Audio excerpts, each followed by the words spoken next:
सबको नमस्कार। प्यारे बच्चों, आप सभी को ऐसे हिंदी टीचिंग टीवी की ओर से स्वागत सुस्वागत। आज 8th ग्रेड बस की यात्रा नामक पाठ पढ़ाने जा रहा हूँ। प्यारे बच्चों, आप सभी को पता है, जब आप लोग स्कूल में पढ़ते हो तो आप लोग हमेशा के लिए कभी कभी किसी तरह से सालाना एक बार आप लोग ज़रूर किसी यात्रा को जाते रहते हो। उस यात्राओं के बारे में आज बात करने के लिए, बस की यात्रा के बारे में बात करने के लिए मैं आया हूँ यहाँ पर। चलिए आज बस यात्रा को देखते हैं। हम 5 मित्रों ने तय किया कि शाम 4 बजे की बस ले चले।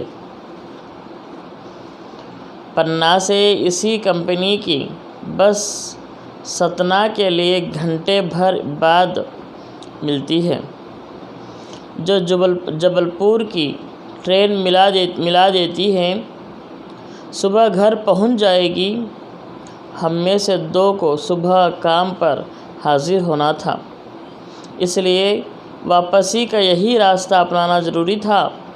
लोगों ने सलाह दी कि समझदार आदमी इस शाम वाली बस में सफ़र नहीं करते, क्योंकि क्या रास्ते में डाकू मिलते हैं? नहीं, बस डाकिन है। साधारणतः ये लोग 5 लोग बस, जैसा कि उन्होंने कहीं यात्रा को गाँव गए थे। रात में अपने आप गांव को, अपने जो शहर में आके अपना काम करना था। शहर को आके जैसा कि अपने दफ्तर के काम में जाना था, तो रात में एक ही बस बची है जो अब चढ़ने वाले हैं। वही बस को चढ़ के वो अपने गांव को सुबह तक पहुंचना है। सुबह वो जाना है अपने दफ्तर में, अपने काम में जाना है, तो मतलब इसी बस को चढ़ना होगा, इसी बस को आगे चढ़कर आगे बढ़ना होगा। जब सब लोग कहते हैं जब ये बस चढ़ेंगे, ये बस में आगे बढ़ेंगे, ये बस में जो भी चढ़ता है वो समझदार लोग इस बस में तो नहीं चढ़ते। कहने का मतलब है कि रास्ते में कोई डाकू वाकू तो नहीं रहते हैं, ना डाकू रहते हैं ना कोई रहते हैं, लेकिन खुद बस डाकिन है। मतलब बस इतना चिढ़ाती है, बस इतना परेशानी करती है कि इस बस से बहुत परेशानी है। मतलब अब तक हम कहीं भी देख लेते हैं, डाकिन लोग बहुत सारे डाकुओं को देखते हैं, बहुत सारे लोग हम देखते ही रहते हैं, लेकिन जो डाकू लोग होते हैं इस तरह होते हैं डाकिन। ये बस खुद डाकिन है। मतलब उन लोगों को कितना परेशान किया होगा, एक बार सोचिए आप लोग। बस को देखा तो श्रद्धा उमड़ पड़ी। खूब वयोवृद्ध थी, नदियों के अनुभव के निशान लिए हुए थी। साधारणतः जब बस को देखते ही समझ में आया है कि वो बहुत पुरानी है। बस में नदियाँ, नाले, बहुत कुछ पिक्चर घिसे गए हैं। लोग इसलिए सबसे सफ़र नहीं करना चाहते कि वयोवृद्धा में इसे कष्ट होगा। लोग ज़्यादा से ज़्यादा इसमें सफ़र इसलिए नहीं करना चाहते हैं कि ये वयोवृद्ध हो गई है, मतलब बुरी हो गई है, इसमें करने से उसको परेशान होती हैं। यह बस पूजा के योग्य थी। बस बड़े लोग जो पूजा के जिस तरह से योग होते हैं, ये भी बस वैसी ही है, पूजा के लिए ही समान है। उस पर सवार कैसे हुआ जा सकता है? जो भगवान को हम पूजा करते हैं, उसी तरह से वयोवृद्ध बस को पूजा करना चाहिए था। लेकिन इसके साथ कैसा हम लोगों ने ये किया था कि बस में यात्रा कैसा किया है, करना नहीं चाहिए था। बस कंपनी के एक हिस्सेदार भी उसी बस से जा रहे थे जो बस ख़रीदा है। इसमें 4-5 लोग बस्से के हिस्सेदार होते हैं, उनमें एक हिस्सेदार इसी में जा रहा है। हमने उनसे पूछा, यह बस चलती भी है? वह बोला, चलती क्यों नहीं है जी, अभी चलेगी। हमने कहा, वही तो हम देखना चाहते हैं, अपने आप चलती हैं यहाँ? हाँ जी, और कैसे चलेगी? उसमें बस का जो मालिक है, एक मालिक, उससे ये लोग पूछते हैं, ये बस चलती है क्या जी? जब उस मालिक ने कहता है, हाँ जी, जो क्यों नहीं चलती है, अच्छी से चलती है। जब ये कैसे चलती है हम देखना चाहते हैं। ज़रूर देखिए, अपने आप चलती है, देखिए। गजब हो गया, ऐसी बस अपने आप चलती है। हम आगे पीछे करने लगे। डॉक्टर मित्र ने कहा, डरो मत, चलो, बस अनुभवी है, नई नवेली बसों से ज़्यादा विश्वसनीय है, हमें बेटों की तरह प्यार से गोद में लेकर चलेगी।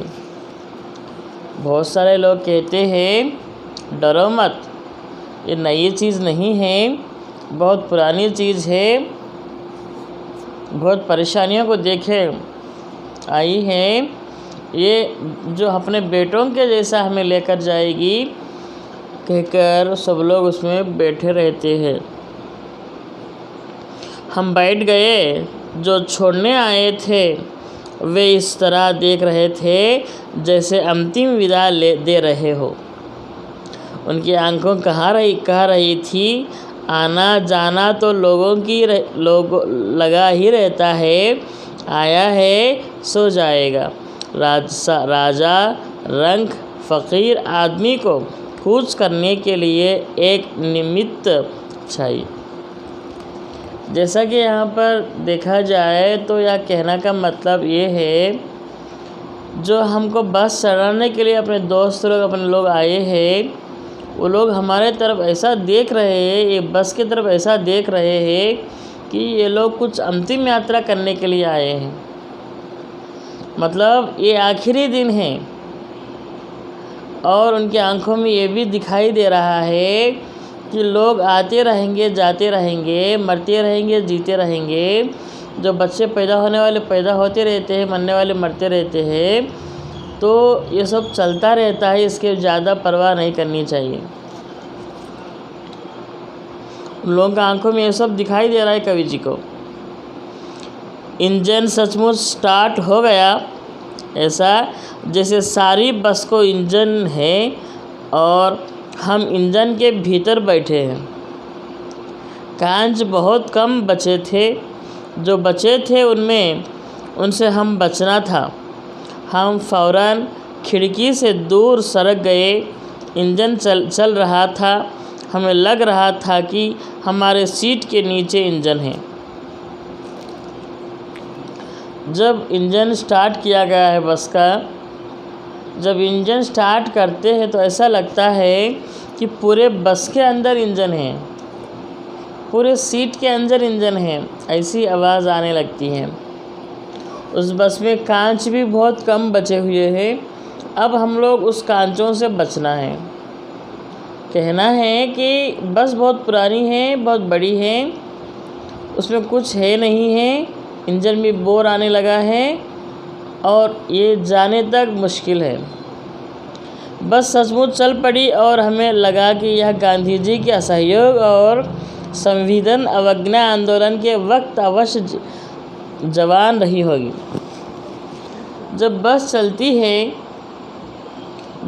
चलती है तब हमें लगा है कि ये ज़रूर गांधी जी के जो असहयोग आंदोलन चल रहे थे 1920 उस तरह में, उस समय में, जब ये ज़रूर अवश्य क्या होंगी, हाँ ज़रूर अवश्य क्या होंगी, जवान होंगी। इससे ट्रेनिंग मिल चुकी थी, हर हिस्सा दूसरे से असहयोग कर रहा था। पूरी बस सविनय अवज्ञा आंदोलन के दौर से गुजर रही थी। सीट का बॉडी से असहयोग चल रहा था। कभी लगता सीट बॉडी को छोड़कर आगे निकल गई है। कभी लगता है कि सीट को छोड़कर गाड़ी आगे भागी जा रही है। 8-10 मील चलने पर सारे भेदभाव मिट गए। यह समझ में नहीं आता था कि सीट पर हम बैठे हैं या सीट हम पर बैठा है। जैसा कि ये बहुत अजीब बस यात्रा है, बहुत पुरानी यात्रा है। ये बहुत दिनों के पहले ये यात्रा ये चल रहा था। बहुत ये कहने का मतलब है कि वो बस में जो चलने लगता है वो उछलता है ज़्यादा, नीचे ऊपर नीचे ऊपर नीचे ऊपर नीचे ऊपर जब उछलते रहता है तो जब हमें समझ में नहीं आता था कि सीट हमारे ऊपर बैठा है या हम सीट के ऊपर बैठे। कहने का मतलब उतना परेशानी हो रही है। आगे बढ़े, रोक दे, बस करे, कल मिले। चलिए यहाँ तक मैं रोक देता हूँ, कल आगे बढ़ाता हूँ। Thank you very much.